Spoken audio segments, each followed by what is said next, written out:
안녕하세요, 주요TV입니다. 오늘은 원피스 1115화 심층 분석입니다. 영상 바로 시작합니다. 1115화의 첫 번째 주요 장면은 베가펑크의 방송을 듣는 와노쿠니입니다. 꽃의 도시 성 한복판에는 모모와 루피의 약속대로 밀짚모자 일당의 해적기가 걸려있는데 생각보다 너무 잘 어울리네요. 여기서 또 하나 주목할 건 오뎅항의 일지를 읽어 모든 걸 알고 있는 모모노스케는 조이보이가 해적인지 모르고 있다는 겁니다. 개인적으로 이 의미는 누군가에게 조이보이는 해적이었지만 누군가에게는 해적이 아니었을지도 모른다는 의미라 봅니다. 저번 영상에서 이야기했지만 저는 조이보이가 약속의 배 노어로 사람들을 구해주며 세계정부의 분노를 샀다고 생각합니다. 그리고 세계정부 입장에서 자신들이 반대하는 행동을 한 조이보이를 해적이라 부른 게 아닐까라는 거죠. 다음 주요 장면은 가짜 루피에서 가짜 키드로 변장한 대마로 블랙입니다. 저는 이 장면에는 떡밥이 있다고 생각하는데 그건 바로 키드의 적단의 부활입니다. 대마로 블랙의 가짜 밀짚모자 적단이 나타난 후 쿠마에 의해 흩어졌던 밀짚모자 적단이 부활했습니다. 즉 이번 키드로 변한 대마로 블랙의 의미는 샹크스에게 전멸했던 키드 적단의 부활을 의미하는 게 아닐까라는 거죠. 더 나아가 만약 키드의 적단이 살아남았다면 이를 구해줄 자는 온순한 사우루로 추정되는데 현재 키드의 평판이 좋지 않고 성격 역시 과격한 스타일인 만큼 일단 키드와 일행은 사우루가 구해주지만 대마로 블랙처럼 엘바프의 감옥에 있을지도 모르겠네요.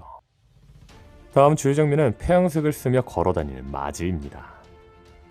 워큐리에 이어 마즈 역시 폐양색을 쓰는 장면을 보여주었습니다. 심지어 워큐리는 카이도 빅맘을 뛰어넘는 역대급 폐양색을 보여주었는데 마즈 역시 워큐리 못지않은 폐양색을 갖고 있을 거로 추정되죠. 더 나아가 워큐리 마즈 모두 폐양색이 있다면 나머지 오르성도 폐양색이 있을 거로 추정되네요. 여기서 제가 또 하나 주목한 건 마즈의 폐양색에 쓰러지는 전보벌레입니다. 혹자들은 이 장면을 보면 전보벌레가 왜 쓰러지냐, 마즈의 폐양색이 기계도 쓰러뜨리는 역대급이냐 생각할 수 있지만 전보벌레는 전화기와 같은 기계로 보이지만 살아있고 감정을 느끼는 생물이라고 합니다. 공격을 당하면 기절도 하고 보아인 콕을 보고 메루메루 열매의 능력에 당해 돌이 되어 기능이 정지된 전보벌레도 나오기도 하였죠. 다음 주요 장면은 조이보이와 세계정부 수립전 20개의 왕국 연합군의 싸움 원인입니다. 베가펑크는 조이보이와 연합군의 싸움에 이렇게 말합니다. 그 싸움의 불씨를 모르는 이상 선악이 아닌 두 사상이 부딪혔다고 말해두지. 그렇다면 우리가 생각해볼 건 이 거대한 싸움의 불씨는 무엇이며 어떤 사상들이 부딪힌 걸까요? 가장 설득력 있는 건 노예제도 아닐까 생각합니다. 후지오가 설명한 태양의 신 니카의 전설은 사람들을 웃게 만들고 고뇌에서 해방해주는 전사로 먼 옛날 노예들이 자신들을 구해줄 거라 믿은 전사이죠. 즉 노예제도를 찬성하는 20개의 왕국과 이를 반대하는 조이부이의 싸움이 불씨 아니었을까라는 겁니다. 물론 이 불씨는 거대한 주제가 아닌 별거 아닌 걸지도 모릅니다. 도리아 부르기가 100년을 넘게 전투를 한 이유가 이들이 잡은 해왕류가 누가 더 컸다는 이유였던 만큼 조이보이 일당과 20인의 왕국의 싸움은 사소한 것이 불씨가 된 걸지도 모르죠. 분명한 건 라프텔에 가서 모든 걸 안 레일리는 루피 일당에게 말했습니다. 이끌어낸 답이 우리와 같으리라는 보장도 없어. 레일리의 이 대사 역시 어떤 사상이 옳은지 모른다고 이야기하는 걸 의미하는 걸지도 모르는 만큼 우리가 생각하는 불씨는 정말 사소한 것이거나 혹은 정말 선악을 알 수 없는 문제일지도 모르죠. 다음 주요 장면은 조이보이가 태어난 왕국입니다. 베가펑크에 의하면 조이보이가 태어난 왕국은 경이로운 문명이 발달한 나라였다고 합니다. 또한 100년 전쟁 중에 실제했던 병기는 현대의 과학력으로도 만들 수 없다고 하죠. 이를 통해 예측할 수 있는 건 악마의 열매는 경이로운 문명으로 만든 무기가 아닐까입니다. 1069화 속 베가펑크는 말했습니다. 악마의 열매는 누군가가 바란 인간의 진화 가능성이다. 그렇게 되고 싶다, 이렇게 되고 싶다. 다방면에 걸친 인류의 미래가 바로 능력이다. 이처럼 악마의 열매란 진화 가능성입니다.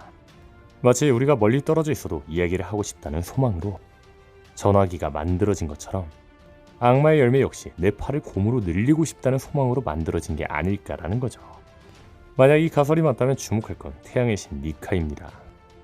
베가펑크가 말한 것처럼 조이보이는 실제 인물입니다. 다만 베가펑크에 의하면 니카는 옛 문헌에 기록된 캐릭터로 묘사됩니다. 더 나아가 도리아 부로기에 의하면 니카는 엘바프의 신이라고 이야기하죠. 현재 니카는 800년 전 인물인데 300년이 수명인 도리아 브로기에게 800년 전이라면 할머니 할아버지 세대의 인물입니다. 그런데 할머니 할아버지 세대의 인물 조이브이를 신이라고 부르는 것도 이상하죠. 즉 조이브이와 니카는 다른 인물이라는 겁니다. 그렇다면 혹시 니카는 먼 옛날 노예들이 언젠가 자신들을 구해줄 거라 믿은 전사의 이야기 속 주인공 아니었을까요? 다시 말해 니카는 실존 인물이 아닌 신화 속 이야기일 뿐이라는 거죠. 즉 니카의 능력은 니카의 신화를 보고 그렇게 되고 싶다, 이렇게 되고 싶다며 만든 고대 왕국의 작품이며, 조이보이는 고대 왕국이 만든 사람 열매 모델 니카를 먹은 최초의 인물이 아닐까라는 겁니다.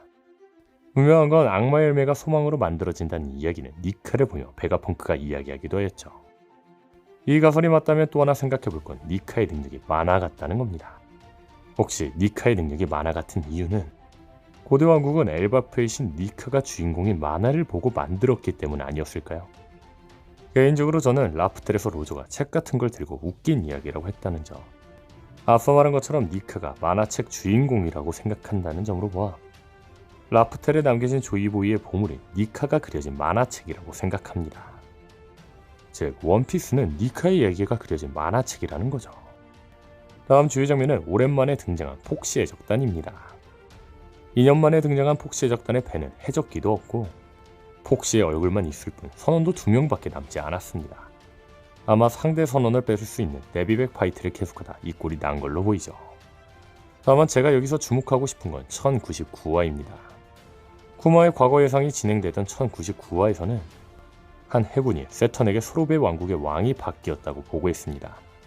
그런데 이 해군의 머리 스타일이 폭시와 같은 스타일인 만큼 폭시의 정체가 해군이라는 이야기도 있었는데, 이번 1115화를 보니 1099화에 등장한 자와 다른 걸로 보이죠. 다음 주요 장면은 조로를 들고 가는 징배입니다.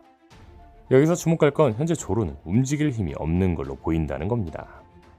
루치와의 싸움이 힘들었던 걸로 추정되는데, 사왕 최고간부 킹까지 쓰러뜨린 조로가 루치를 쓰러뜨렸다고 움직이지 못하는 건 너무 벨붕 아닐까요?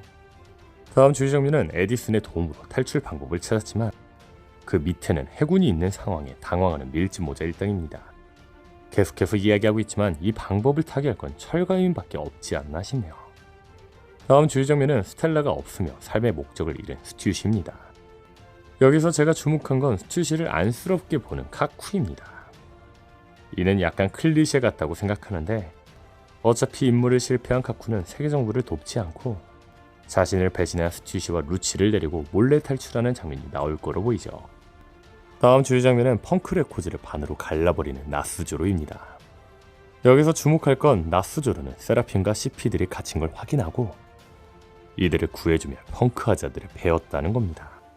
엄청난 참격을 사용하면서도 이토록 섬세한 검술, 고시로가 말한 최강의 검, 지키고 싶은 것을 지키며 베고 싶은 것을 베는 힘을 가진 걸로 보이죠. 이제는 냉정하게 나스조로가 원피스 세계관 최강의 검사일 거로 보입니다. 아마 조로가 세계 제일의 거모가 되는 건 미우크를 제압하는 게 아닌 나스조로를 제압하며 세계 제일로 올라올 거로 보이네요. 다음 주요 장면은 1000년 전 세계는 몇 개의 대륙이 있었다고 말하는 베가펑크입니다. 그렇다면 우리가 생각해볼 건 먼 옛날 세계는 몇 개의 대륙이 있었을까요? 저는 5개라고 생각합니다. 오뎅의 과거 예상 당시 이누와 네코는 조우를 빠져나가 항해를 하며 말합니다. 섬이란 건 어디 있어? 많이 있다고 들었는데 그래 세계에는 5개 이상의 섬이 있어. 이 대사로 알 수 있는 건 이누아라시와 네코마무시는 세계의 섬이 5개라고 알고 있다는 겁니다. 혹시 이누와 네코는 1000년 전 선조들에게 내려온 말로 섬이 원래 5개라는 걸 들었던 거 아니었을까요? 다음 주요 장면은 해수면 200m가 오른 1000년 전 전세계입니다.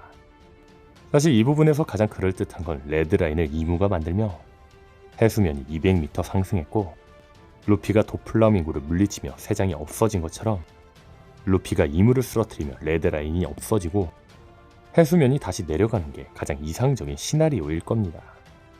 다만 베가펑크에 의하면 세계를 바다에 가라앉힌 건 고대병기라고 하였습니다.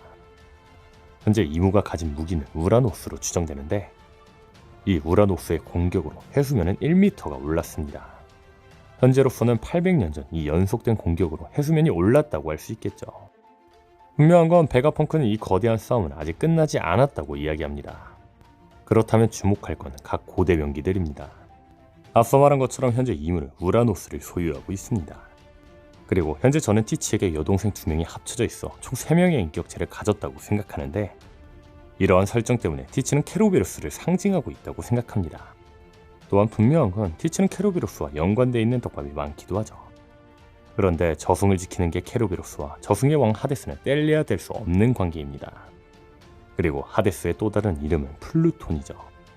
즉 티치는 떡밥상 플루톤을 소유할 겁니다. 그리고 루피는 자신의 친구 포세이돈 시라오시와 함께하겠죠.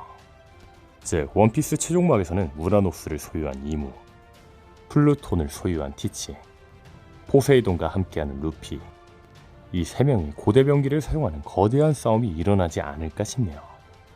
오늘 영상은 여기까지입니다. 시청해주셔서 감사합니다.